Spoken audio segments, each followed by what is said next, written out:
Welcome दोस्तों, ए के online nursing classes में आप सभी का स्वागत है। दोस्तों, अगर आपने अभी तक हमारे चैनल को सब्सक्राइब नहीं किया, चैनल को सब्सक्राइब करो, वीडियो को लाइक करो। दोस्तों, आज हम पीडियाट्रिक के डिजीज कंडीशन जो नर्व सिस्टम वाली न्यूरोलॉजिकल डिजीज कंडीशन बात कर रहे हैं। हम 2-3 क्लासें हो चुकी है अपनी नर्व सिस्टम वाली डिजीज। तो हाइड्रोसिफेलस के बारे में बात करेंगे। हाइड्रोसिफेलस तो इसका क्या क्या मैनेजमेंट है, क्या किस कारण होती है, कैसे होता है हाइड्रोसिफेलस, क्या होता है, क्या इसका सर्जिकल मैनेजमेंट है, क्या नर्सिंग इंटरवेंशन है, वो सभी इस क्लास में रीड आउट करेंगे। तो अभी तक चैनल को सब्सक्राइब नहीं किया, चैनल को सब्सक्राइब करो और वीडियो को लाइक करो।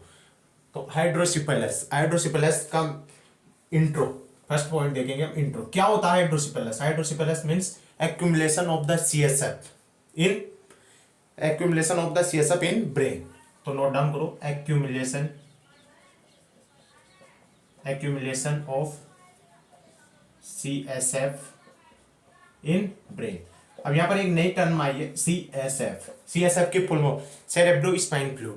तो सेरेब्रो स्पाइन फ्लूइड क्या होता है, कितना इसका सीक्रेशन होता है, कहां से सीक्रेट होता है, और ये मतलब इसका सीक्रेशन किस टाइप से बढ़ेगा, कब हाइड्रोसिफेलस वाली कंडीशन होगी। तो पहले हम CSF के बारे में नॉर्मल बात कर लेते हैं।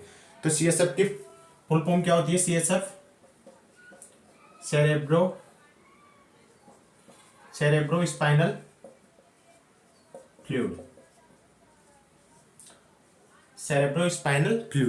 अब हाइड्रोसिफेलस वाली कंडीशन में CSF का सीक्रेशन या CSF ज्यादा हो जाता है, accumulation of CSF in brain, hyper secretion हो जाता है CSF का।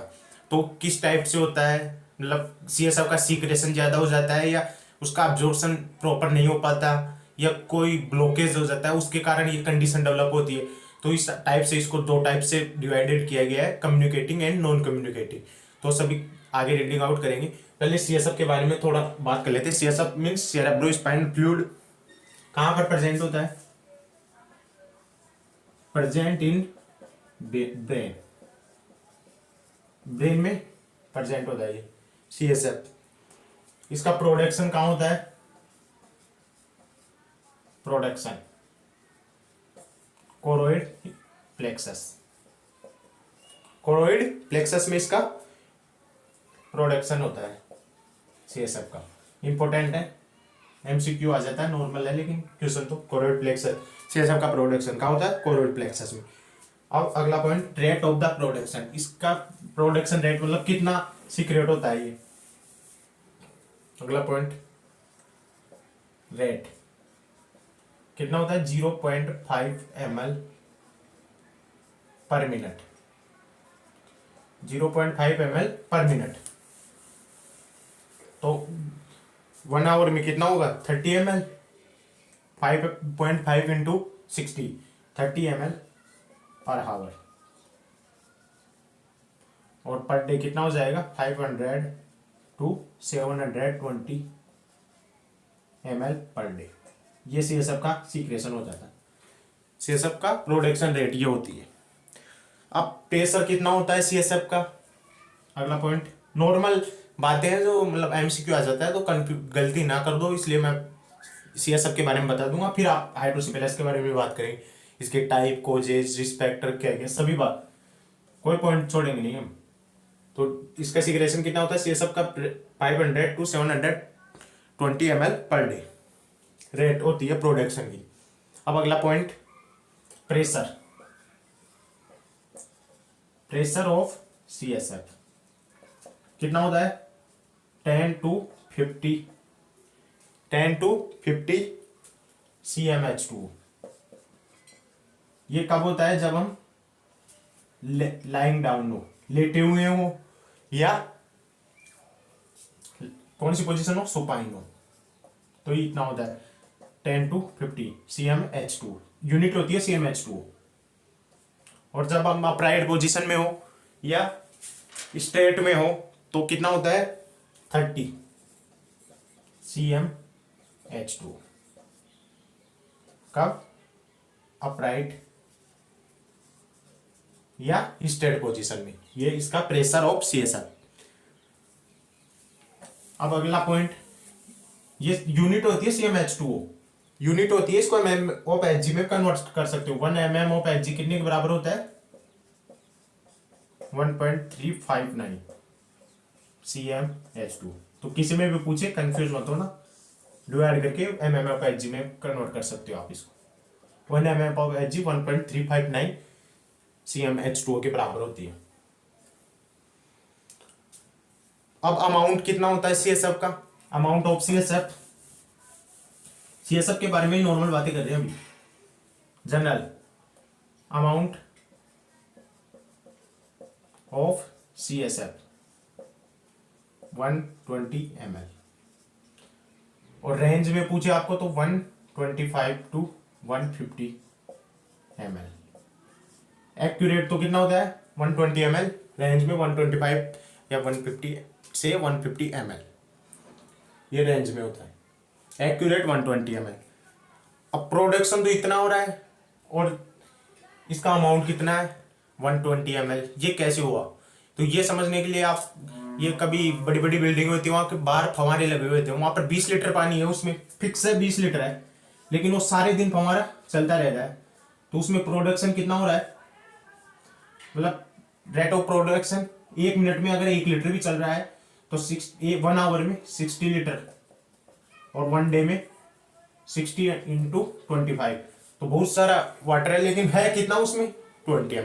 तो ट्रांसफर हो रहा है, वही वाटर वापस आ रहा है, वही वापस फव्वारे के रूप में बाहर निकल रहा है, फिर वापस वही बाहर नहीं जा रहा मतलब। तो इसी टाइप से इसका CSF का अमाउंट तो 120 ml है, लेकिन वो रेट ऑफ द प्रोडक्शन सारे दिन प्रोसेस चलती रहती है, साइकिल, इसी कारण उसका मतलब रेट ऑफ द प्रोडक्शन तो कितना था 72 ml। और अमाउंट कितना है, क्वेश्चन आ जाए amount of CSF in brain 120 ml। तो ये मतलब क्वेश्चन आ जाए दिमाग में कि 120 ml ही है रेट ऑफ अमाउंट, तो इसका प्रोडक्शन इतना कैसा है, तो वो बता दिया, कंफ्यूजन में मत रहना बिल्कुल। अब अगला पॉइंट, अब इंट्राक्रेनियल प्रेशर, इंट्राक्रेनियल प्रेशर कितना होता है ICP 5 to 50 mm of Hg, ये भी इंपॉर्टेंट है, क्वेश्चन आ जाता है इनमें से भी। इंट्राक्रेनियल ICP कितना होता है 5 to 15 mm of Hg। CSF का अब्जॉर्प्शन क्या होता है, अब्जॉर्प्शन ऑफ CSF सब आर्कनोइड स्पेस, सब आर्कनोइड स्पेस में इसका अब्जॉर्प्शन होता है किसके द्वारा, सब आर्कनोइड विलाई के द्वारा, सब आर्कनोइड स्पेस थ्रू किसके द्वारा, सब आर्कनोइड विलाई से इसका अब्जॉर्प्शन होता है। ये नॉर्मल बातें कर ली हमने CSF के बारे में। अब अपने मेन टॉपिक हाइड्रोसिपेलस के बारे में आते हैं। हाइड्रोसिपेलस में अक्यूमुलेशन ऑफ द CSF इन, मतलब हाइपर सिक्रेशन हो जाता है CSF का, उसको क्या बोलते हैं हाइड्रोसिपेलस। अब CSF का फ्लो देखेंगे, अगला पॉइंट डालो, फ्लो ऑफ CSF का फ्लो किस टाइप से मतलब अब्जॉर्प्शन होता है, क्या फ्लो रहता है इसका। तो अगला point flow of CSF। Production कहां से होता है, कोरोइड प्लेक्सस, कोरोइड प्लेक्सस से इसका प्रोडक्शन होता है, फिर कोरोइड प्लेक्सस से second lateral ventricle, second lateral ventricle, second lateral ventricle से ये कहां पर जाएगा CSF, सेकंड लैटरल वेंट्रिकल से third lateral ventricle, third ventricle, third ventricle किसके द्वारा, इंट्रावेंट्रिकुलर फोरामेन या Monro foramen, intraventricular foramen, intraventricular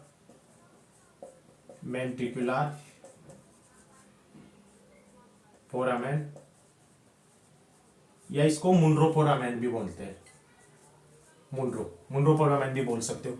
choroid plexus production होता है CSF का, वहां से सेकंड लेटरल वेंट्रिकल पे आया, सेकंड लेटरल वेंट्रिकल से थर्ड वेंट्रिकल में है, और थर्ड वेंट्रिकल से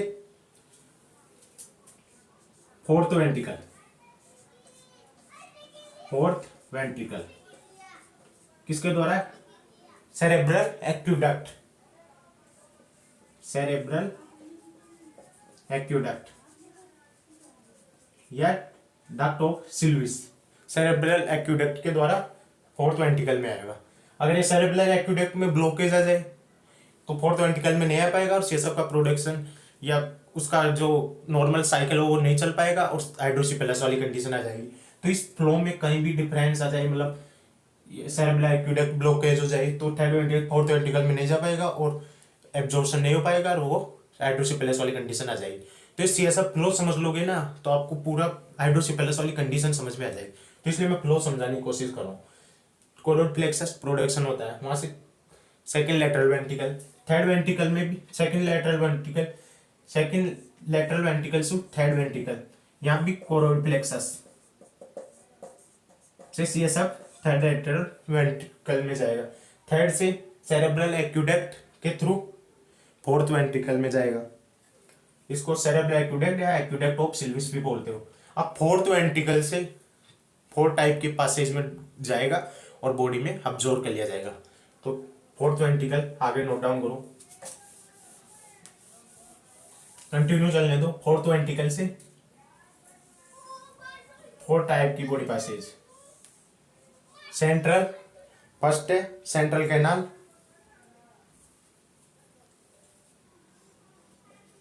सेंट्रल कैनाल,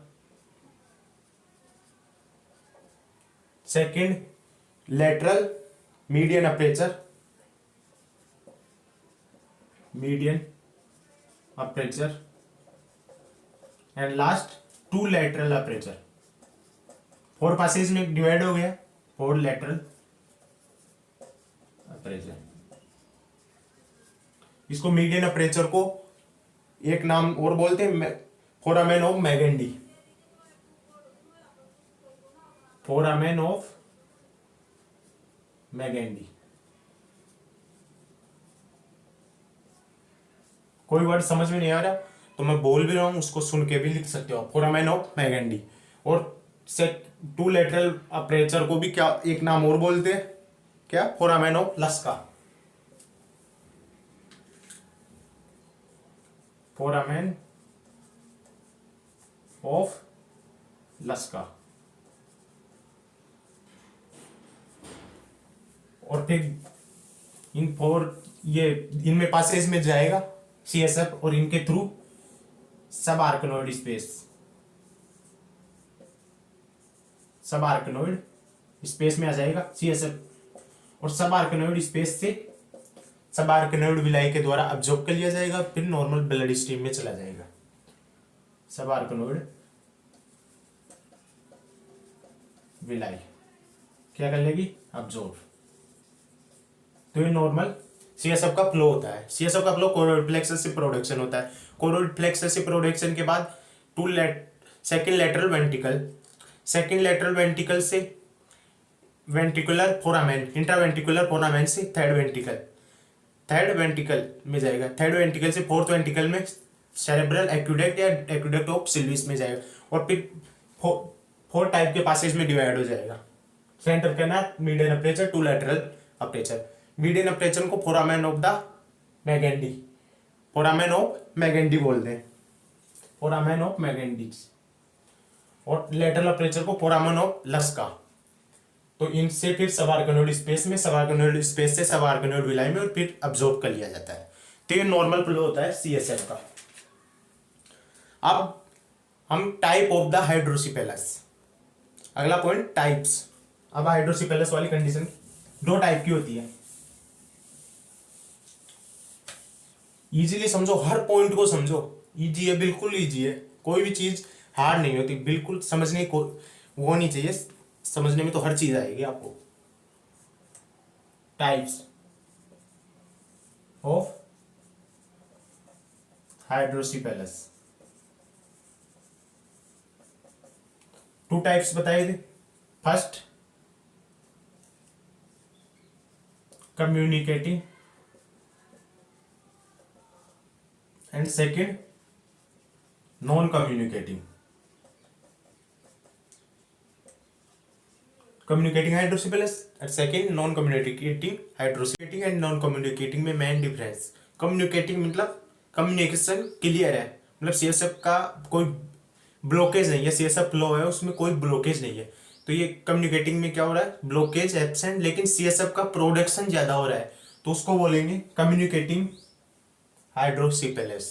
इस समझना अच्छे से, कम्युनिकेटिंग हाइड्रोसिपेलस में क्या होता है, कम्युनिकेशन मतलब क्लियर है, कम्युनिकेशन मतलब कोई ब्लॉकेज प्रेजेंट नहीं है, तो इसमें नो ब्लॉकेज, ब्लॉकेज एब्सेंट। तो इसमें हाइड्रोसिपेलस वाली कंडीशन कैसे हो रही है, इसमें सीएसएफ का प्रोडक्शन ज्यादा हो रहा है, इंक्रीज सीएसएफ प्रोडक्शन, सीएसएफ का प्रोडक्शन ज्यादा हो रहा है, या अब्जॉर्प्शन कम हो रहा है, उसको कम्युनिकेटिंग हाइड्रोसिपेलस। एंड नॉन कम्युनिकेटिंग में कम्युनिकेशन क्लियर नहीं है, मतलब ब्लॉकेज प्रेजेंट होता है। नॉन कम्युनिकेटिंग में लिखो ब्लॉकेज प्रेजेंट, ब्लॉकेज प्रेजेंट होता है। इसमें सीएसएफ का प्रोडक्शन तो नॉर्मल होता है, लेकिन ब्लॉकेज प्रेजेंट होता है, इसलिए सीएसएफ का अब्जॉर्प्शन नहीं हो पाता, और अब्जॉर्प्शन नहीं हो पाएगा तो हाइड्रोसिपेलस वाली कंडीशन हो जाएगी। तो ये दो टाइप थे, communicating and non communicating. Communicating में सीएसएफ का प्रोडक्शन या अब्जॉर्प्शन उसमें मिस्टेक होती है, तो उस कौन सा आ जाएगा, कम्युनिकेटिंग। इम्बैलेंस हो जाएगा कम्युनिकेटिंग में, imbalance between CSF production and absorption, उसको कम्युनिकेटिंग। इसमें कोई ब्लॉकेज प्रेजेंट नहीं होता, या तो सीएसएफ का प्रोडक्शन ज्यादा हो जाता है या डिक्रीज सीएसएफ अब्जॉर्प्शन, तो उसको तो बोलेंगे अब्जॉर्प्शन, उसको बोलेंगे कम्युनिकेटिंग। नॉन कम्युनिकेटिंग में ब्लॉकेज प्रेजेंट होता है। ब्लॉकेज मोस्टली कौन सा होता है, सेरेब्रल एक्यूडक्ट। कौन सा मोस्ट कॉमन ब्लॉकेज कौन सा होता है, सेरेब्रल एक्यूडक्ट, सेरेब्रल एक्यूडक्ट। अभी मैंने सीएसएफ फ्लो में बताया था कि सेरेब्रल एक्यूडक्ट में ब्लॉकेज हो जाएगा, सेरेब्रल एक्यूडक्ट में तो थर्ड वेंट्रिकल से फोर्थ वेंट्रिकल में सीएसएफ का प्रोडक्शन या सीएसएफ फ्लो नहीं हो पाएगा, और हाइड्रोसिपेलस वाली कंडीशन हो जाएगी। तो एक दो टाइप देखे हमने, टाइप्स ऑफ द हाइड्रोसिपेलस। दो टाइप थे, कम्युनिकेटिंग एंड नॉन कम्युनिकेटिंग। अब कोजेज ऑफ हाइड्रोसिपेलस, तो अगला पॉइंट डालो कोजेज, कोजेज पढ़ेंगे अब। टाइप देख लिए, नॉर्मल फ्लो देख लिया, अब कोजेज। कोजेज में फर्स्ट कंजेनाइटल, दो टाइप के कोज है, कंजेनाइटल एंड एक्वायर्ड। कंजेनाइटल जो बर्थ से पहले, बेबी का बर्थ ही नहीं हो उससे पहले भी कोज हाइड्रोसिपेलस वाली कंडीशन आ जाए तो उसको कंजेनाइटल कोज। और सेकंड एक्वायर्ड, बर्थ के बाद, बेबी का जन्म हो जाए उसके बाद कौन कौन से कोई रीजन हो रहा है उसके कारण हाइड्रोसिपेलस वाली कंडीशन हो रही है, तो उसको एक्वायर्ड कोज में इंक्लूड। तो फर्स्ट कंजेनाइटल, कंजेनाइटल कोज।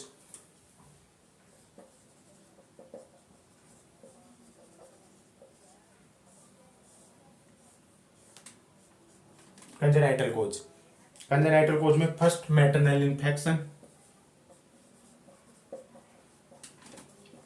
Maternal infection. मैटरनल इन्फेक्शन में कौन सा, टॉर्च, मोस्टली टॉर्च होता है। मैंने फुल फॉर्म भी बता दी इसकी पहले, toxoplasmic cytomegalovirus, rubella and herpes simplex या HIV virus. Torch maternal infection congenital cause में first. Second congenital tumour, congenital tumour. Third congenital brain malformation, congenital brain malformation. अब कंजेनाइटल ब्रेन मालफॉर्मेशन के मतलब तीन टाइप इंक्लूड किए गए हैं। Arnold Chiari syndrome, इनको अच्छे से रीडिंग आउट करेंगे। Arnold Chiari syndrome, foramen Dandy Walker syndrome, या स्टेनोसिस हो जाए वो कंडीशन। तो फर्स्ट कंजेनाइटल ब्रेन मालफॉर्मेशन में फर्स्ट पॉइंट डालो आर्नोल्ड चेरी सिंड्रोम। कोजेज में है, कंजेनाइटल कोज में फर्स्ट बताया था उसमें maternal infection, congenital tumour and second third congenital brain malformation. Congenital brain malformation में फर्स्ट है आर्नोल्ड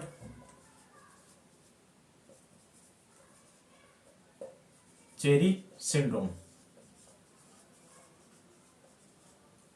आर्नोल्ड चेरी सिंड्रोम आप डायग्राम में देखो, आपको एक डायग्राम दिख रहा होगा, उसमें देखो इसमें क्या होता है, ब्रेन का लोअर पार्ट होता है, कौन सा, cerebellum.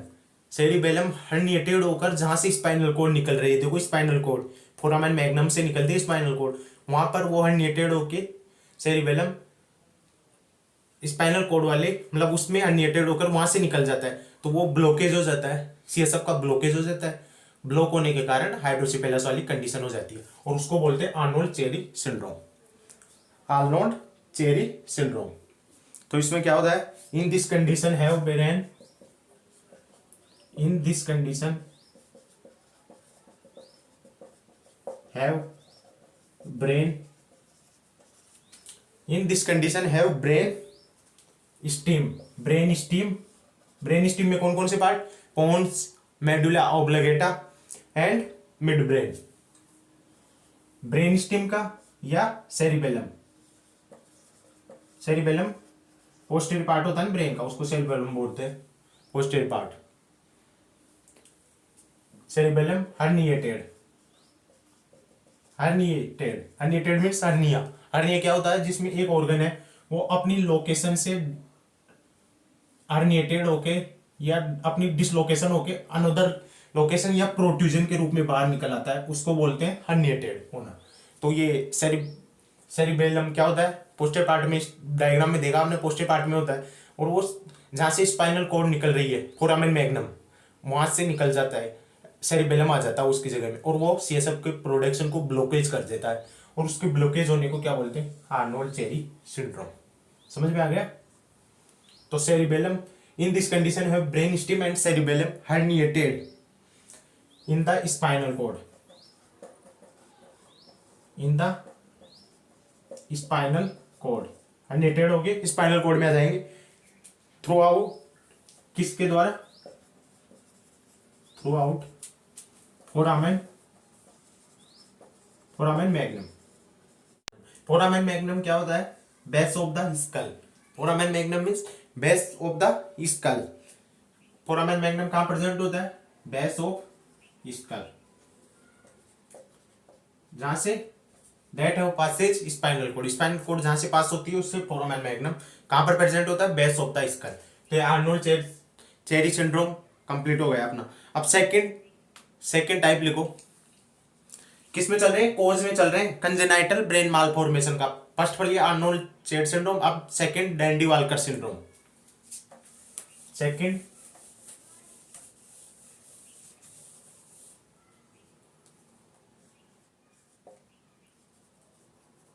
Dandy Walker syndrome.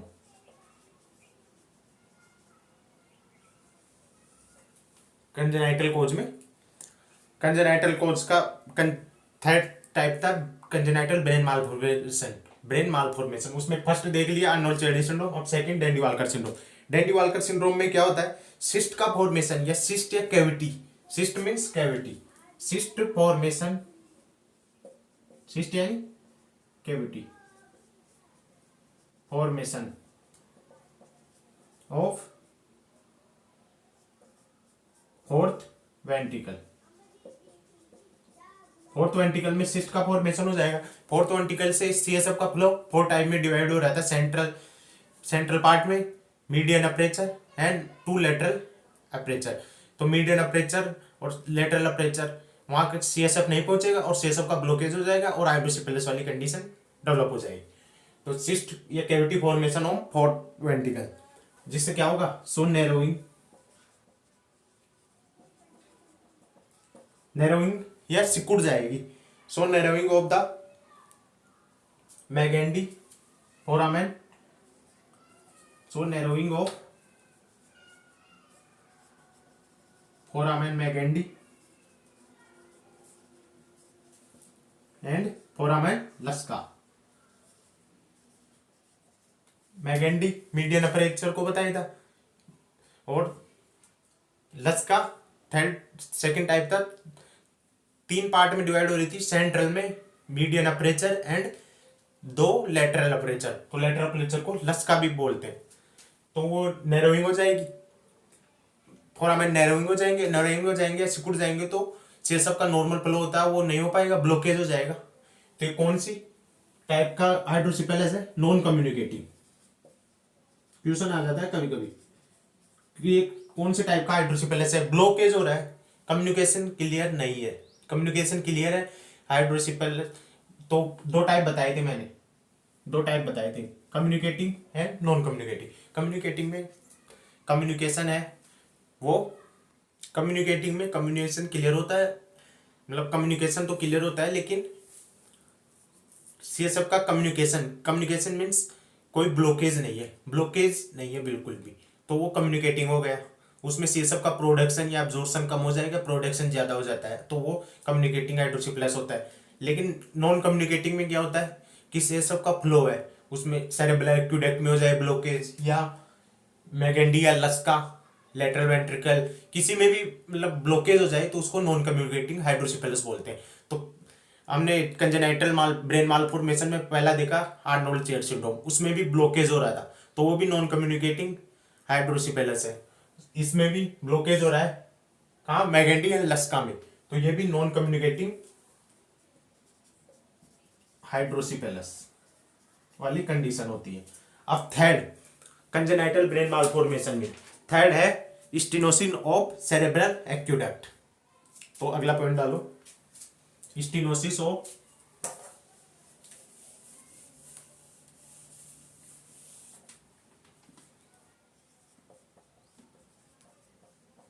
Stenosis of cerebral aqueduct.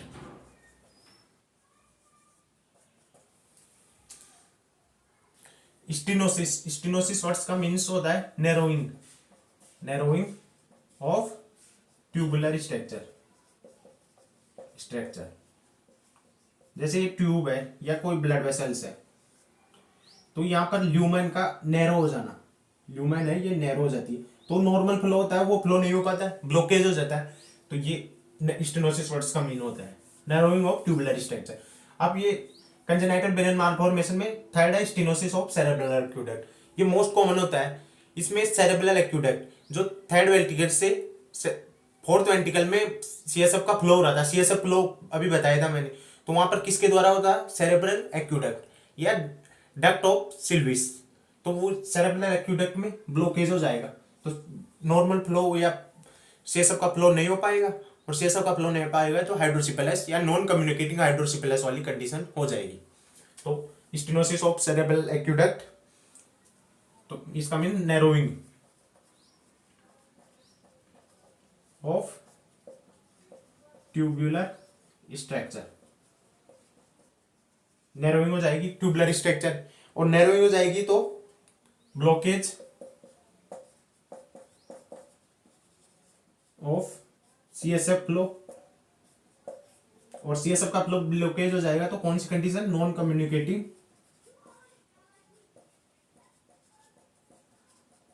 Getting hydrocephalus condition develop. तो ये तीनों बताए मैंने, आर्नोल्ड कंजेनाइटल ब्रेन मालफॉर्मेशन में Arnold Chiari syndrome, Dandy Walker syndrome and stenosis of cerebral aqueduct, तो ये तीनों में कौन सी टाइप का हाइड्रोसिपेलस कंडीशन डेवलप हो रही है, नॉन कम्युनिकेटिंग, यानी तीनों में ब्लॉकेज हो रहा है। तो ब्लॉकेज होने पर कौन सी कंडीशन होती है, नॉन कम्युनिकेटिंग हाइड्रोसिपेलस। अब कंजेनाइटल कोज देख लिए, अब एक्वायर्ड कोज आफ्टर बर्थ कौन कौन सी कोज होते हैं, सेकंड कोज ही चल रहे हैं अभी, एक्वायर्ड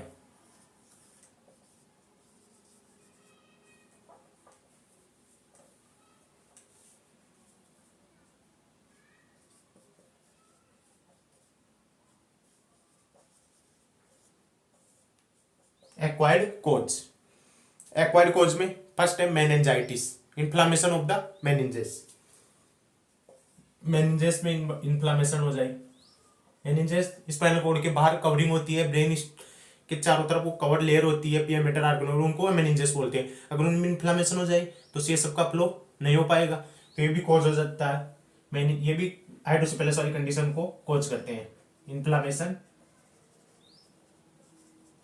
ऑफ मेनिंजाइटिस। फर्स्ट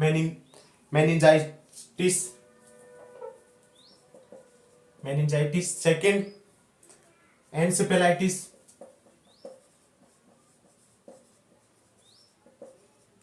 ये ITIS ये लग जाएगा तो इन्फ्लामेशन वाली कंडीशन है। तो encephalitis inflammation of the brain parenchyma,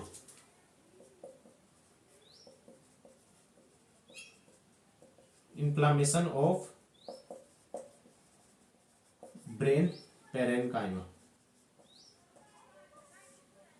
encephalitis, third brain tumour, brain में ट्यूमर वाली या मेनिंजेंसी कंडीशन हो जाएगी, ब्रेन ट्यूमर। और मोस्टली कौन सी, मेडुलोब्लास्टोमा, मतलब सेरिब्रेलम पार्ट में ट्यूमर होता है, posterior part of the brain, उसको मेडुलोब्लास्टोमा बोलते हैं। मेडुलोब्लास्टोमा मोस्टली कौन सी, ब्रेन ट्यूमर में mostly medulloblastoma,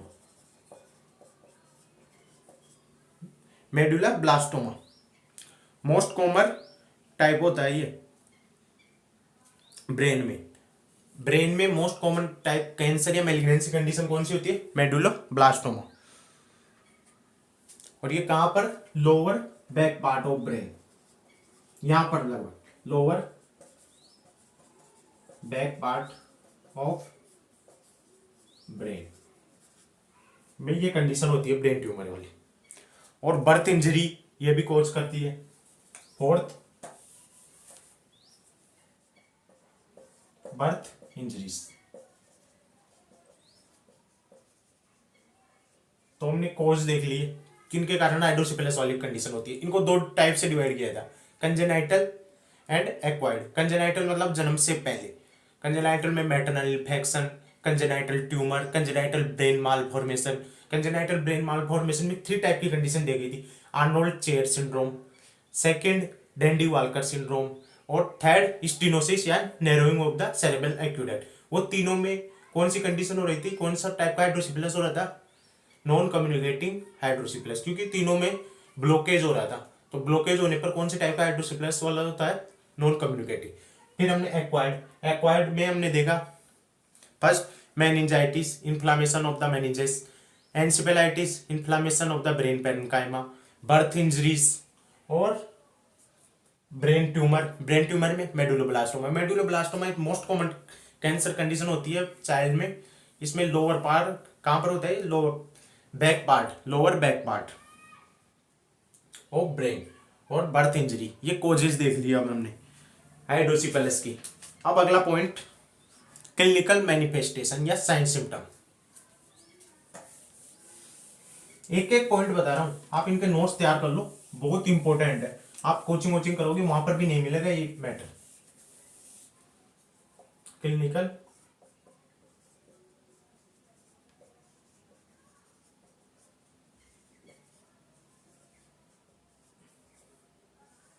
manifestation,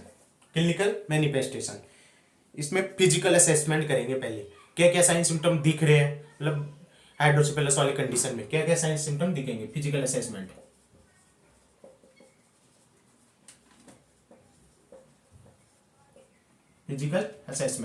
physical assessment में हेड इज एनलार्ज, मतलब हेड सरकमफेरेंस ज्यादा होगी। डायग्राम देखो आप, इस टाइप से हेड इज एनलार्ज या हाइड्रोसिफिलस कंडीशन को इंडिकेट करता है। नॉर्मल हेड सरकमफेरेंस कितना होता है, नॉर्मल बर्थ के टाइम 33 to 35 सेंटीमीटर, ये हाइट सरकमफेरेंस होता है नॉर्मल। अगर 30 से भी कम हो जाए तो उसको मैक्रोसिपेली, एंड 35 से ज्यादा हो जाए तो उसको मैक्रोसिपेली, इसको माइक्रोसिपेली, कम हो जाए तो इसको मैक्रोसिपेली। और मैक्रोसिपेली वाली कंडीशन किसको इंडिकेट करती है, हाइड्रोसिफिलस को। तो ये मैंने पीडे वाली जनरल क्लास थी उसमें बता दिया था ऐसे। तो आज एक छोटा सा रिवीजन कर लिया हमने। तो head is enlarge first. Second, अगर हेड एनलार्ज होगा या मैक्रोसिपेली वाली कंडीशन होगी तो स्कल बोन क्या हो जाएगी, wide separated. Wide separated. Head enlarge होगा तो स्कल बोन क्या हो जाएगी, वाइड सेपरेटेड। मैक्रो से पहले वाली कंडीशन होगी। हेड देखो डायग्राम में, हेड कितना मतलब साइज कितनी बड़ी हो जाएगी, तो इस टाइप से स्कल बोन क्या हो जाएगी, वाइड सेपरेटेड हो जाएगी। और फिर अगर उसको परक्यूजन करेंगे, यानी स्कल बोन का, स्कल बोन परक्यूजन, यानी उसको टच करेंगे तो कैसी साउंड आएगी, cracked port sound. When skull bone percussion, cracked port sound, टूटे हुए मटके जैसी साउंड प्रोड्यूस होगी। ये सेकंड असेसमेंट, पहला head enlarge, second cracked port sound, टूटे हुए मटके जैसी। अगला साइन क्लिनिकल मैनिफेस्टेशन, थर्ड सन सेटिंग आइज, सन सेटिंग आइज, सन सेटिंग आइज डायग्राम में देखो आप, इस टाइप से मतलब आइज कैसी हो जाएगी, व्हाइट कलर की। क्यों होती है, जब हाइड्रोसिपेलस वाली कंडीशन होगी तो CSF हैव एनलार्ज, CSF का सिक्रेशन इंक्रीज हो जाएगा। CSF का सिक्रेशन इंक्रीज होगा तो lower portion of the प्यूपिल, lower portion प्यूपिल, आप कहीं पर कोचिंग करोगे तो ऐसे बता देंगे सन सेटिंग आइज, ये कंडीशन दिखा देंगे और कुछ नहीं बताएंगे। तो मैं आपको पूरा तरीके से बता रहा हूं, तो क्लास को लाइक कर दो भाइयों। क्लास अच्छे से समझ में आ रही है तो वीडियो को लाइक करो और दोस्तों के साथ शेयर करो। Lower portion प्यूपिल, lower portion प्यूपिल cover with eyelid, lower portion प्यूपिल cover with eyelid, eyelid से कवर हो जाएगा lower portion of the eyes. तो आंखें कैसी दिखेगी, सीन आई वाइट स्क्लेरा, वाइट स्क्लेरा दिखेगा। और इसी को क्या बोलते हैं, सन सेटिंग आइज, इसी को भी सन सेटिंग आइज बोलते हैं। और अगला sign symptom,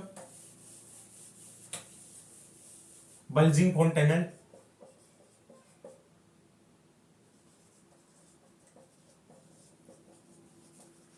bulging fontanelle, bulging fontanelle जो मतलब फोंटेनल क्या होते हैं, नॉर्मली स्कल में जो बोन होती है उनमें गैप रहते हैं, तो न्यू बोन में देखे जाते हैं, वो बाद में क्लोज हो जाते हैं, तो फोंटेनल होते हैं, वहां पर प्रोट्रूजन हो जाता है, उसको बोलते हैं बल्जिंग फोंटेनल। डायग्राम देख लो आप, इसको बल्जिंग फोंटेनल वाली कंडीशन बोलते हैं।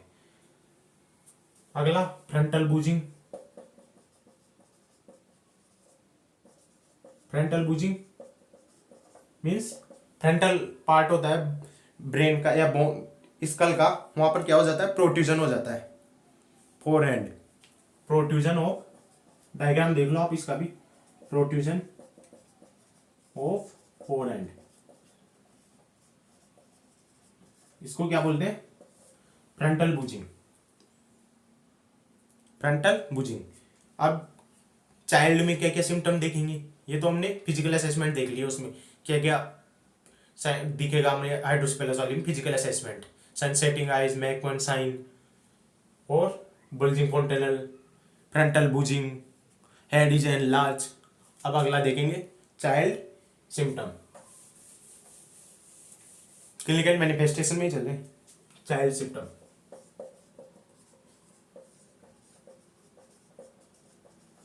चाइल्ड सिम्टम में इरिटेबिलिटी, थोड़ी लंबी हो गई है क्लास, समझाने की मतलब पूरा बताते क्लास तो बड़ी होएगी। Irritability, lethargy, irritability, lethargy, nausea, vomiting, nausea, vomiting, headache. और अगला एटोक्सिया,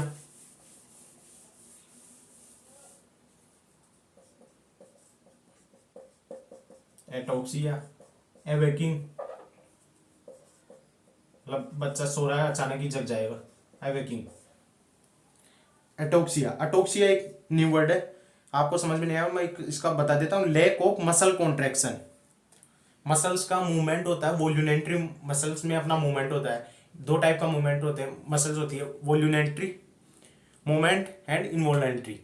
तो वोल्यूनेंट्री जिन पे अपना कंट्रोल होता है, उन पे भी कंट्रोल नहीं हो पाता, उसको बोलते हैं एटोक्सिया वाली condition. Lack of muscle control, lack of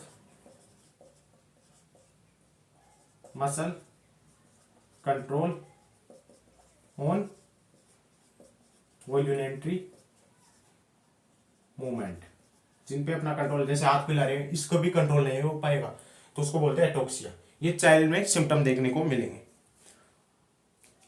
early sign में, मतलब चाइल्ड में अर्ली साइन। और लेट साइन में क्या क्या आएंगे? लेट साइन में आ जाएगा हाई श्रील क्राई, ये चाइल्ड का अर्ली साइन देख लिए, irritability, lethargy, headache, nausea, vomiting, ataxia, awaking. अब late sign, high shrill cry, ये लेट साइन में आएगा।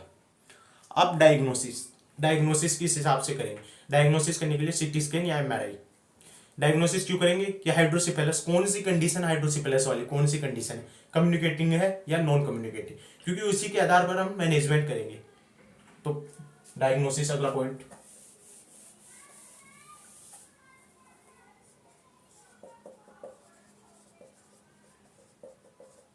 डायग्नोसिस में सीटी स्कैन,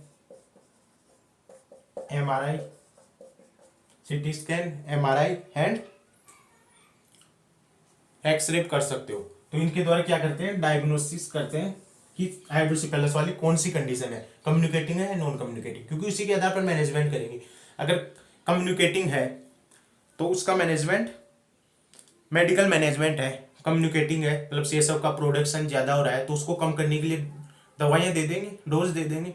तो अगर नॉन कम्युनिकेटिंग है, ब्लॉकेज है, तो उसको कोई मतलब मैनेजमेंट नहीं है, मेडिकल मैनेजमेंट नहीं है उसका, दवाई के थ्रू ठीक नहीं कर सकते उसको, तो उसके लिए क्या करेंगे? सर्जरी परफॉर्मेंस करेंगे। तो मेडिकल मैनेजमेंट डालो अगला पॉइंट।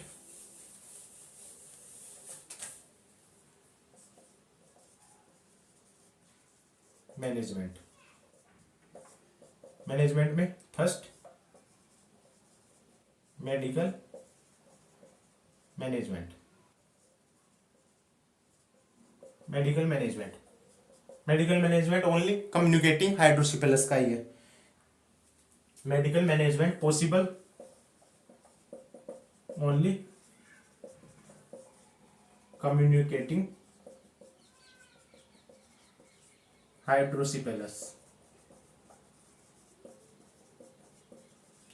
कौन सी? कम्युनिकेटिंग हाइड्रोसिफेलस का ही मेडिकल मैनेजमेंट ट्रीट कर सकते हैं, उसको ट्रीट कर सकते हैं।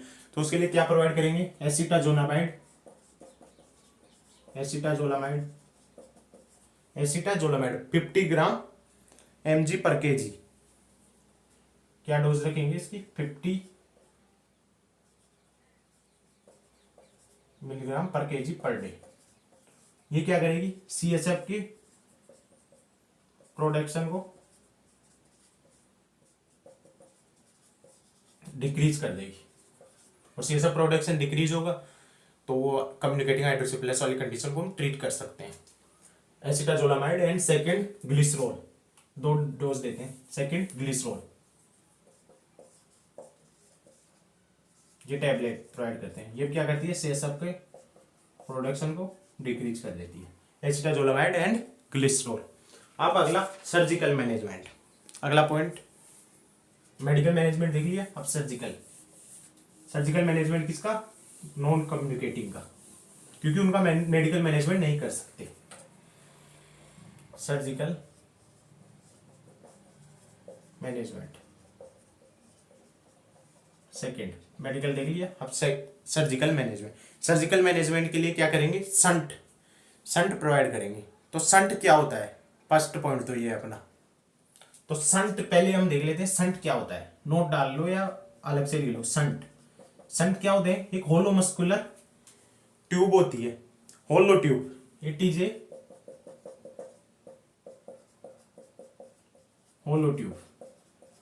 संट क्या होती है? एक होलो ट्यूब होती है जिसको सर्जिकल पैलेस कहां पर पैलेस करते हैं? That palace in brain. जिसको कहां पर पैलेस किया जाता है? ब्रेन में पैलेस किया जाता है। संट एक सर्जिकल एक होलो ट्यूब होती है जिसको पैलेस किया जाता है ब्रेन में। क्यों? इसकी हेल्प क्या करते हैं? टू हेल्प इसके द्वारा क्या करते हैं? संट के द्वारा drain cerebrospinal fluid.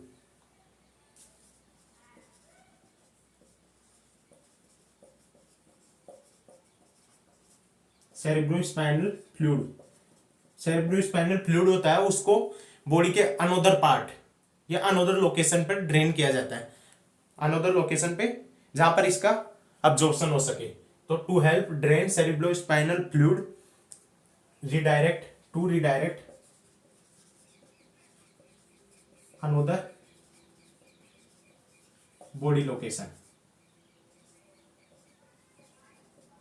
Another body location पर ड्रेन किया जाता है ताकि वहां पर अब्जॉर्प्शन हो सके उसका सेरेब्रोस्पाइनल फ्लूइड का।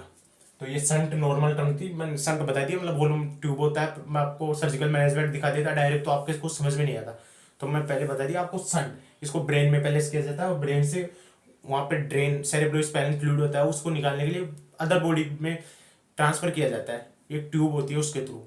तो वहां पर क्या होगा? वो सेरेब्रोस्पाइनल फ्लूइड ब्रेन से अनदर लोकेशन या अनदर बॉडी पार्ट में चला जाएगा और वहां से अब्जॉर्प्शन हो जाएगा उसका। तो फर्स्ट सर्जिकल मैनेजमेंट डालो, ventricular atrial shunt, ventricular atrial shunt, इसको शॉर्ट में वीए संट भी बोल सकते हो आप, वीए संट। ये किन किन के बीच में लगाया जाता है? वेंट्रिकुलर एंड एट्रियम, नाम में पता लग रहा है। Shunt in between lateral ventricle, shunt between lateral ventricular and atrium, right atrium. तो वो ब्रेन का सेरेब्रोस्पाइनल फ्लूइड होगा, राइट एट्रियम में आ जाएगा और राइट एट्रियम से अब्जॉर्प्शन कर लिया जाएगा ब्रेन के ब्लड के थ्रू। तो इस टाइप से ये वर्क करता है। सेकेंड वेंट्रिकुलो पेरिटोनियल संट, पहला देख लिया वेंट्रिकुलर एट्रियल संट, अब second ventricular peritoneal shunt. Second point डालो सर्जिकल मैनेजमेंट में, सेकेंड मैनेजमेंट वेंट्रिकुलर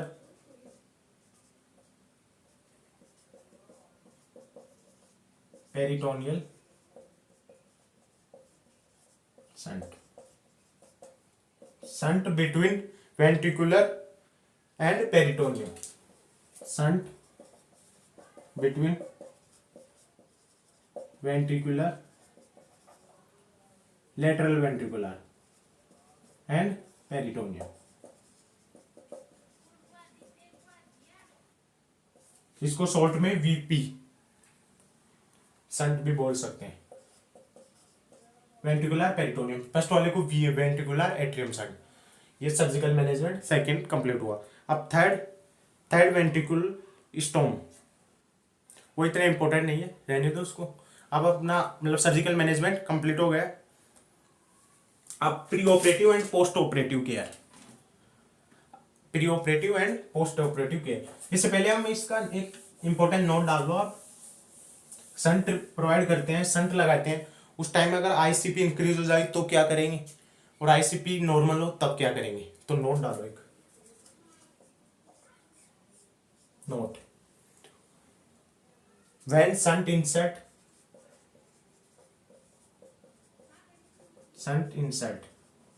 संट लगाया हमने, वेंट्रिकुलर लगा लिया, वेंट्रिकुलर पेरिटोनियल या वेंट्रिकुलर एट्रियम, कोई सा संट लगाया, तो आईसीपी अगर इंक्रीज हो रहा है, if ICP increase intracranial pressure कितना होता है? 5 to 15 mm/Hg, पहले बता दिया मैंने आपको। अगर वो इंक्रीज हो रहा है तो डेंजरस होता है बॉडी के लिए, डेथ भी हो सकती है। तो इसको प्रिवेंट करने के लिए क्या करेंगे? 50 to 30 degree, 50 to 30 degree bed को क्या करेंगे, एलिवेटेड, उठाएंगे, बेड एलिवेटेड। अगर शंट इंसर्ट किया हमने और आईसीपी बढ़ रहा है तो 50 to 30 डिग्री बेड एलिवेटेड करेंगे, जिससे आईसीपी नॉर्मल हो जाएगा, बढ़ रहा है तो। अगर शंट इंसर्ट किया और आईसीपी, सेकंड कंडीशन, फर्स्ट देख लिया, अब second, when shunt insert ICP normal है, if ICP intracranial pressure normal, ICP normal है तो क्या करेंगे, provide flat position, to provide flat position. तो ये नोट था, शंट इंसर्ट कर लिया हमने, सर्जिकल मैनेजमेंट कर लिया। अब लास्ट है प्री, मतलब सर केयर कौन सी प्रोवाइड करेंगे, pre operative and post operative management. Pre operative में तो कौन सी देंगे, पोजीशन सबसे इंपॉर्टेंट है। प्री ऑपरेटिव में मैट्रेस यूज करेंगे ताकि वो प्रेशर से प्रिवेंट कर सके, प्री ऑपरेटिव।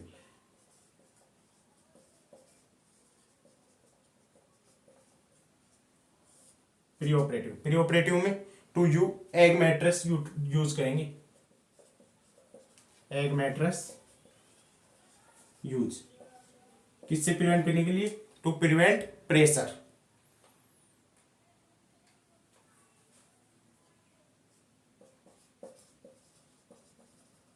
प्रेशर।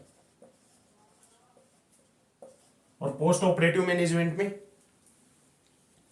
अनऑपरेटेड पोजीशन में रखेंगे, अनऑपरेटेड पोजीशन में, ताकि वो ऑपरेटेड पोजीशन है, ऑपरेटेड साइड है, उसके प्रेशर से प्रिवेंट किया जा सके। तो post operative management, post operative management, post operative management में unoperated side,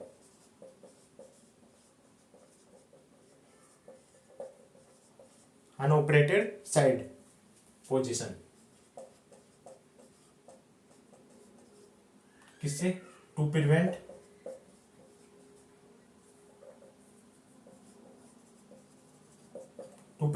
operated side pressure.